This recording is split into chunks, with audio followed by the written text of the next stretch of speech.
Be ready. 5 seconds.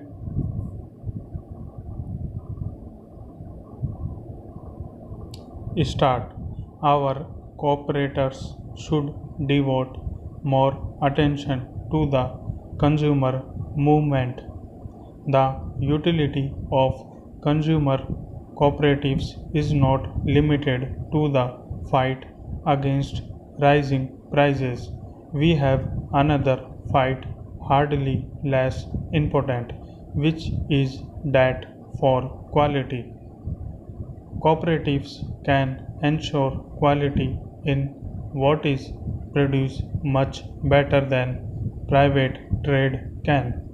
We need much greater participation by cooperatives in banking. In our country, banking has largely remained the preserve of the affluent at any rate of the middle class and above, not only in its control but even in its reach. It has cared more for the big man than the small man. Only rarely do we find the common man having recourse to banks. Lately, agricultural cooperatives in some areas have begun advancing credit against an approved production program instead of the security of land.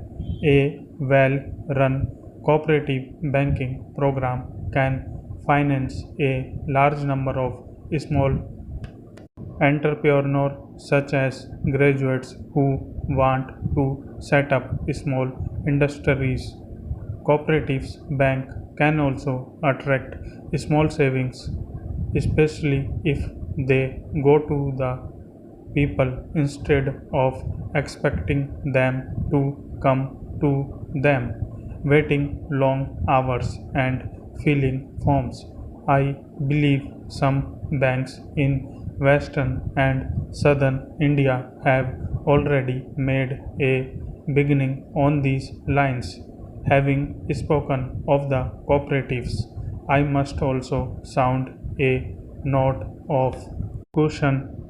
Not all that we hear about the actual working of cooperatives flattering. There is the general belief, which I mentioned, that the cooperatives help the bigger people rather than the small people. Such a state affairs would defeat the very purpose of the cooperatives movement. Secondly, our cooperatives seem to have become far too dependent on financial aid from the government. This is a negation of the basis of cooperation, which is self-help and self-reliance. Thirdly, there is also a widely prevalent feeling that cooperatives are too mixed up with politics. I find that you are discussing how to deofficialize the movement.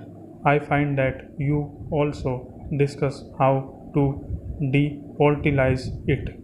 The history of the cooperative movement is India of the late 60 years show that wherever the movement is strong, it is due to the selfless work of dedicated individuals who have steadily resisted the temptation of politics.